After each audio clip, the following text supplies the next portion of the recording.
Avez-vous déjà pensé à la façon dont la Bible, ce vieux livre, pourrait avoir une réponse? Du monde, des mauvaises choses, du but de l'existence, et même de votre avenir? Avez-vous déjà essayé de le lire et vous êtes arrêté à la Genèse? Connaissez-vous David, Moïse et l'Apocalypse, mais vous ne savez pas comment ils s'articulent ensemble? Alors accroche-toi bien. La Bible n'est pas juste un ensemble d'histoires. Il y a un début, un milieu et une fin à cette histoire. Une histoire vraie avec des guerres, des trahisons, des miracles, des promesses, un jugement et une restauration en son cœur. Un plan, le plan de rédemption. Vous comprendrez pleinement toute la Bible après avoir vu cette vidéo. Depuis le début du monde jusqu'à la fin, décrit simplement, profondément et dans l'ordre. Vous apprendrez pourquoi Dieu a créé l'univers, ce qui a mal tourné, ce que signifie réellement la croix, et ce qui est encore à venir. Regardez jusqu'à comprendre la Bible, même si vous croyez déjà la comprendre. La fin, puisque cette histoire parle de toi. Après aujourd'hui, vous ne verrez plus jamais la Bible de la même manière. Sinon votre vie ne sera plus jamais la même. Au commencement, il n'y avait que Dieu. Il n'y avait pas de temps, pas de chagrin, pas de ténèbres. Seulement un Dieu parfait, éternel et aimant. Et puis Dieu dit, que la lumière soit. Et la lumière fut. Il a créé tout ce qui existe avec sa voix. Les étoiles, les océans, la terre et les cieux. Les animaux, et enfin, la meilleure chose que Dieu ait faite, les gens. Dieu a créé Adam et Ève à son image. Avec la liberté, un sens du but, et une relation étroite avec le Créateur. Ils étaient avec Dieu. Il n'y avait ni honte, ni peur, ni mort. Mais l'amour n'est réel que lorsque vous avez le choix. Et Dieu a donné un arbre. Une limite, un moyen de vérifier la confiance. Le serpent, qui représentait l'ennemi, a prononcé un mensonge. Il a dit que les gens pouvaient être comme Dieu, mais pas Dieu. Et Adam et Ève n'ont pas écouté. Le péché est entré, la romance a pris fin, et le monde a été maudit, et les gens ont été chassés du jardin. Mais Dieu n'a pas cessé d'essayer. Il l'a dit même lors de la chute, un vœu. L'un des enfants de la femme naîtrait et tuerait le serpent. Ève et Adam eurent des enfants, et leurs enfants remplirent la terre. Mais le péché grandissait aussi. Le cœur de l'homme s'éloignait de plus en plus de Dieu à mesure que la violence augmentait. Jusqu'au moment où Dieu a décidé de faire quelque chose parce que le monde était si mauvais. Je tuerai tout ce qui a le souffle de vie. Vivant. Mais il y avait un homme nommé Noé qui était bon et marchait avec Dieu. Dieu lui a dit d'aller construire une arche, un grand navire qui sauverait les gens. Noé a prêché pendant plus de 100 ans. Il a averti, battu, et finalement personne ne l'a cru sauf sa famille. Le déluge est venu ensuite. Les eaux ont recouvert le monde, mais l'arche flottait, offrant la promesse d'un nouveau commencement.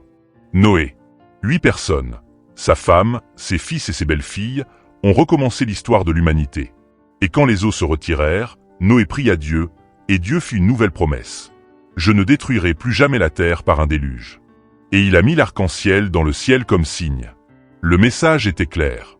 Dieu punit le péché, mais vous offre toujours un moyen de vous en sortir. L'arche était plus qu'un simple morceau de bois. C'était un signe des choses à venir. Il n'y avait autrefois qu'une seule façon d'éviter le jugement, et aujourd'hui il n'y en a qu'une seule, Jésus. Christ. Les fils de Noé ont peuplé la planète. Sem, Cham et Japheth étaient les ancêtres de nombreux peuples et nations. Les gens. Elle a de nouveau grandi, mais avec le temps, elle s'est de nouveau révoltée. Au lieu de chercher Dieu, les hommes ont cherché à atteindre le ciel par eux-mêmes. Ils ont construit la tour de Babel, qui est une tour. Un signe de liberté et de fierté. Puis Dieu fit en sorte que les gens parlent différentes langues et se dispersent. Mais Dieu avait déjà un plan, même quand tout était chaotique. Il choisirait un homme, et cet homme fonderait un nouveau pays. Et le sauveur du monde viendrait de ce pays. Abraham était le nom de cet individu. Un gars normal d'une famille qui adorait des idoles. Mais Dieu lui dit, « Quitte ta nation et ta famille pour le pays que je te montrerai. Je ferai de toi une grande nation, et en toi toutes les familles de la terre seront bénies. » Abraham a fait ce que Dieu lui a dit de faire, et cela a changé l'histoire. Dieu lui fit une promesse. Il lui a dit qu'il aurait un fils, même si lui et sa femme étaient vieux. Mais avant que la prédiction ne se réalise, Abraham eut un fils avec une servante égyptienne nommée Agar. Ismaël était le nom du garçon. Ce fils serait également le père d'un pays puissant, et son histoire est encore liée au destin de nations entières aujourd'hui. Mais cette partie de l'histoire, vous pouvez regarder une autre vidéo sur cette chaîne pour le voir. Quelques années plus tard, le garçon de la promesse, Isaac, est venu. Les fils d'Isaac étaient Ésaü et Jacob. Dieu a choisi Jacob et lui a donné le nom d'Israël.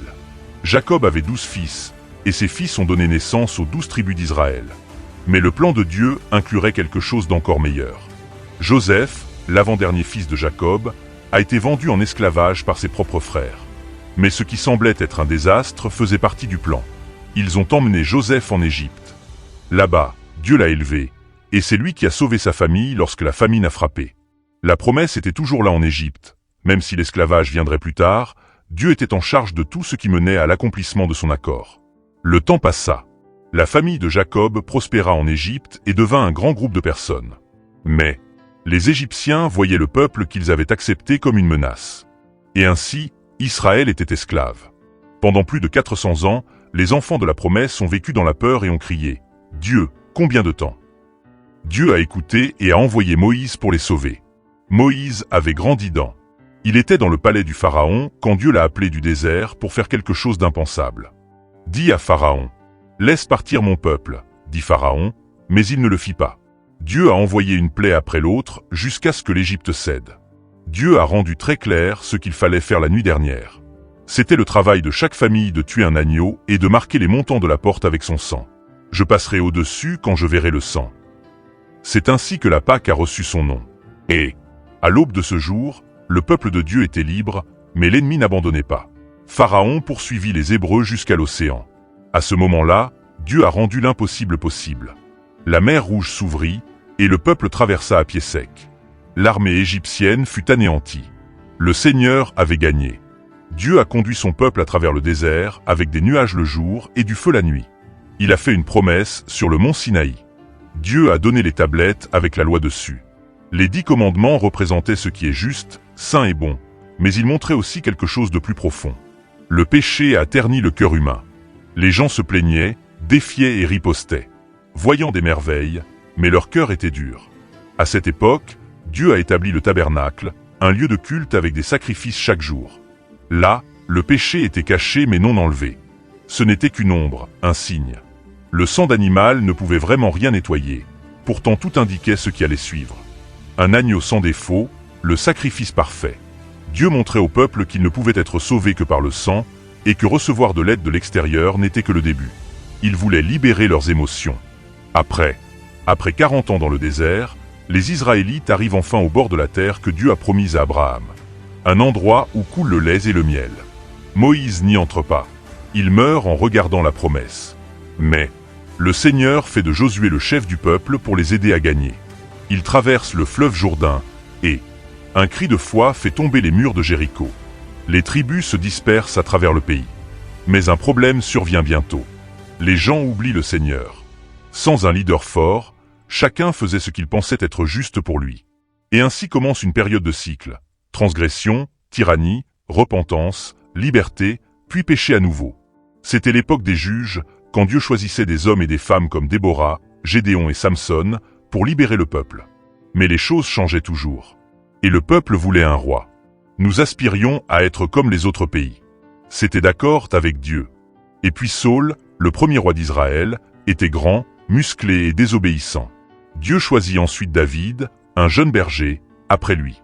Avec un cœur comme celui de Dieu et un nouvel engagement. De tes enfants, je ferai un roi qui régnera à jamais. David a régné avec bravoure, foi et un désir de changement. Même s'il a péché, il n'a jamais cessé de croire en le Seigneur. Son fils Salomon a pris le trône et a érigé un magnifique temple. Les rois et les reines du monde entier étaient attirés par la sagesse de Dieu. Mais Salomon ne vécut pas assez longtemps pour voir. Aussi dévié, et le royaume se divisa. Au nord se trouve Israël, et au sud se trouve Juda. 2 royaumes, 2 chemins à suivre. Et un peuple qui a lentement cessé d'écouter ce que Dieu disait. Il a donné vie à des gens avec du feu dans les os. Des voix solitaires dans une génération qui ne veut pas écouter.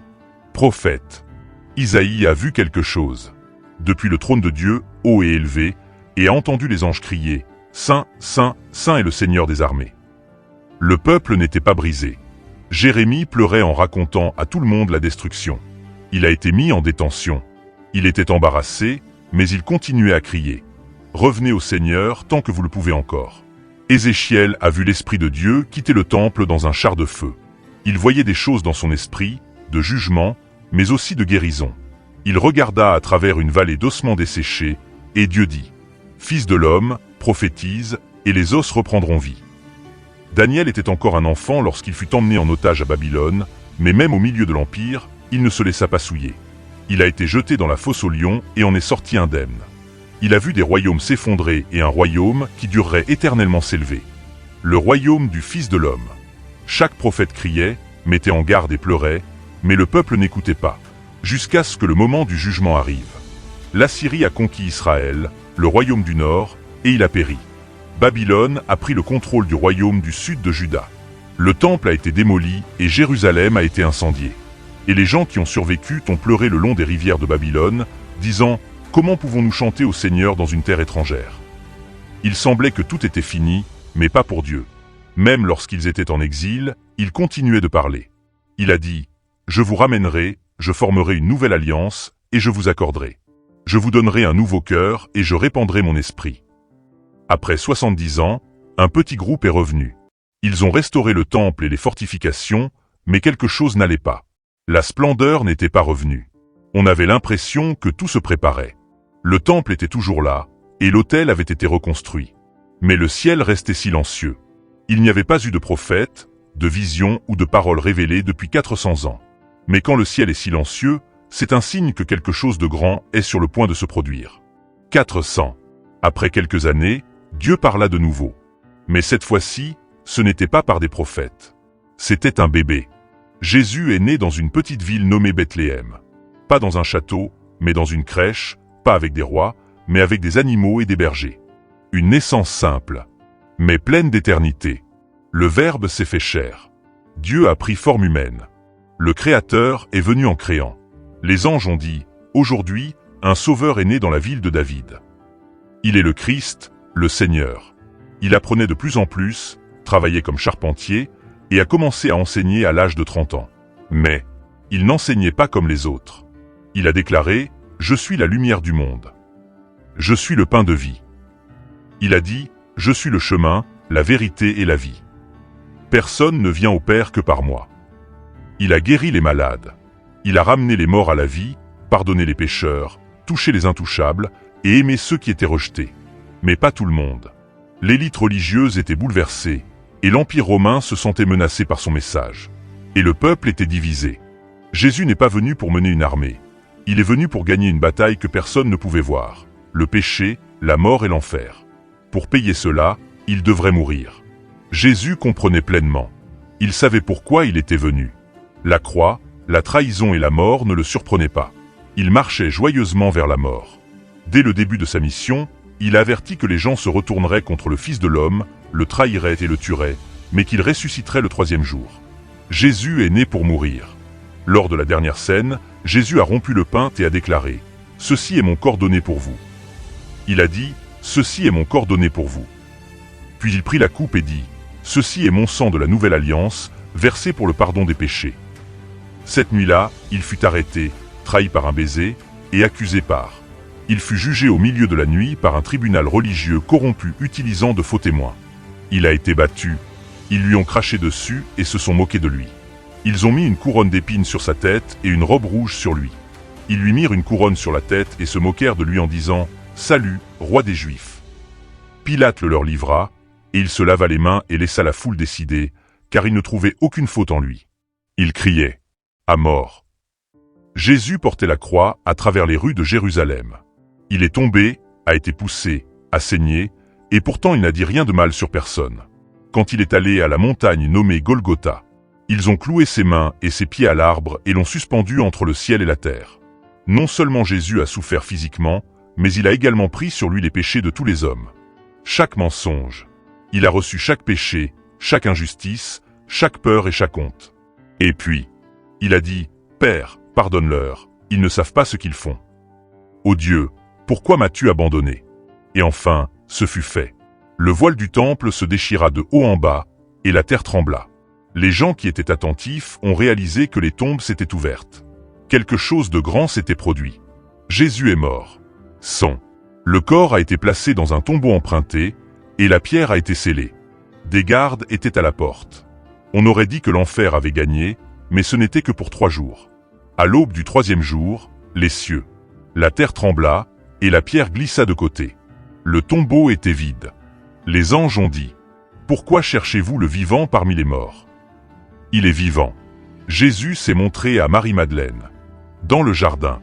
Puis il montra à Thomas, qui ne croyait pas, les marques sur ses mains. Il a enseigné les Écritures à 2 voyageurs sur la route d'Emmaüs, et leur cœur brûlait. La résurrection. Ce n'est pas seulement le corps de Jésus qui est revenu à la vie, mais aussi l'espoir de tous les hommes. Il a vaincu la mort, l'enfer et le péché, puis il a dit: Tout pouvoir m'a été donné dans le ciel et sur la terre. Allez, prêchez, faites des disciples et baptisez en mon nom. Souvenez-vous de mon nom, et sachez que je suis avec vous toujours, jusqu'à la fin. La crucifixion n'était pas un échec. C'était le cœur du plan éternel. Le tombeau vide est le meilleur signe que le salut est vrai. Jésus il avait vaincu la mort, mais son travail n'était pas encore terminé. Pendant 40 jours après sa résurrection, il a parlé à ses disciples du royaume de Dieu. Avant de monter au ciel, il a dit: Restez à Jérusalem, jusqu'à ce que vous soyez revêtus de la puissance d'en haut. Ensuite, il fut enlevé au ciel devant les disciples. Quelques jours plus tard, le jour. La promesse fut tenue à la Pentecôte. Le Saint-Esprit est descendu avec puissance, et il y avait des langues de feu. Le vent soufflait fort, et les cœurs des gens étaient enflammés. Des hommes ordinaires devinrent des témoins courageux. Pierre, qui avait dit non à Jésus, prêchait maintenant avec autorité. 3000 personnes ont cru en un seul. L'Église est née, et ce n'était pas un temple de pierre. Elle était composée de personnes qui avaient changé. Des gens remplis de l'esprit, vivant ensemble, partageant la nourriture et aidant les pauvres. Étienne a été lapidé pour avoir courageusement prêché l'Évangile, mais à mesure que l'Église grandissait, la persécution augmentait également. Ils ont tué Jacques avec une épée. Mais plus ils essayaient d'arrêter les chrétiens, plus l'Évangile se répandait. Et puis une personne improbable est apparue, Saul de Tarse, qui était un ennemi constant de l'Église. Mais sur le chemin de Damas, une lumière l'a frappé et il a entendu la voix de Jésus. À partir de ce moment-là, le persécuteur devint un apôtre. Paul était le plus grand missionnaire de tous les temps. Il a apporté l'Évangile en Asie, en Grèce et à Rome. Il a fondé des églises, écrit des lettres, est allé en prison, a fait naufrage et a été fouetté. Tout cela par amour pour le Christ. Le monde ne serait plus jamais le même. Le message de la croix a commencé à atteindre les gens. Et ce message nous est parvenu parce que la même flamme brûle encore 2000 ans plus tard. Le même esprit est toujours là, et le même salut est toujours là. Le dernier livre de la Bible. Il ne parle pas seulement de la fin, il parle du but. L'Apocalypse est une révélation. Le rideau du ciel s'ouvre, et Jean, l'apôtre en exil, est enlevé en esprit pour voir les choses telles qu'elles sont réellement. Il voit Jésus glorifié, dont les yeux sont comme des flammes de feu, et il ne peut même pas imaginer à quoi il ressemble. Il avait des cheveux blancs et une voix qui ressemblait à l'eau qui coule. Le même Jésus qui a été crucifié règne maintenant dans la gloire éternelle. Les 7 églises de Jean représentent l'église de tous les temps. Il voit cette lampadaire, cette étoile, et reçoit des messages directs du Christ. Ensuite, il voit le trône de Dieu, des éclairs, du tonnerre, des anges et d'autres êtres célestes criant « Saint, Saint, Saint est le Seigneur Dieu Tout-Puissant ». Puis un livre avec 7 sceaux apparaît. Personne ne pouvait l'ouvrir. Puis l'agneau, comme s'il avait été tué, est venu. Il est digne.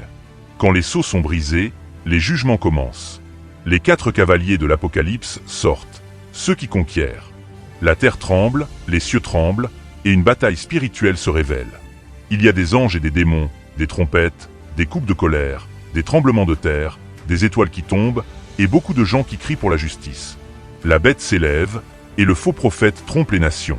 Le dragon est un symbole de Satan lui-même, jeté sur la femme, qui représente le peuple de Dieu. Mais au milieu de tout cela, il y a des gens qui sont fidèles. Ils ne se sont pas prosternés devant l'image de la bête, ni n'ont renié le nom de Jésus. Ils sont persécutés, mais ils sont forts parce qu'ils ont aimé la vérité plus que leur propre vie. Puis le ciel s'ouvre, et un cheval blanc apparaît. Celui qui est fidèle et véritable est dessus. Ses yeux sont comme du feu, et les mots « Roi des rois et Seigneur des seigneurs » sont écrits sur sa cuisse. Il vient pour juger et combattre pour ce qui est juste. L'armée céleste le suit. La bête est vaincue. Le diable est jeté dans le lac de feu. La mort est le dernier ennemi à être vaincu. Après le jugement final, j'en vois la meilleure vision de toutes. La nouvelle Jérusalem, le nouveau ciel et la nouvelle terre. La ville sainte descend du ciel comme une épouse se préparant pour son mari. Une voix dit « Voici, le tabernacle de Dieu est avec les hommes, et il habitera avec eux. Dieu sera leur Dieu et ils seront son peuple. essuiera toutes leurs larmes. Il n'y aura plus de mort, de douleur, de deuil ou de pleurs. L'arbre de vie revient, et le fleuve de vie coule du trône. Tout ce qui était ancien a disparu. Les rachetés régneront avec Christ pour toujours. L'histoire qui a commencé par la séparation se termine par l'union éternelle. Il n'y aura plus de ténèbres. Dieu sera la lumière, et ses serviteurs le serviront face à face. C'est l'espoir de ceux qui ont été sauvés. C'est la dernière promesse. C'est la victoire du Christ. Et comme « Voici, je viens bientôt », est la dernière promesse que Jean entend à la fin de sa vision. Viens, Seigneur Jésus, est-ce que tu as entendu du ciel? Vous venez d'entendre l'histoire qui explique tout. Depuis la Genèse. La Bible n'est pas un livre religieux. Elle parle de tout, du péché au salut, de la croix à l'éternité. C'est une lettre d'amour. Ton nom est à la fin. Jésus est mort pour que tu puisses vivre. Et aujourd'hui, cette histoire peut être la vôtre. Mais ce n'est que le début. Vous pouvez le faire sur la chaîne. Vous pouvez en apprendre davantage. Il y a une vidéo complète sur la Genèse et une autre sur la division des royaumes d'Israël.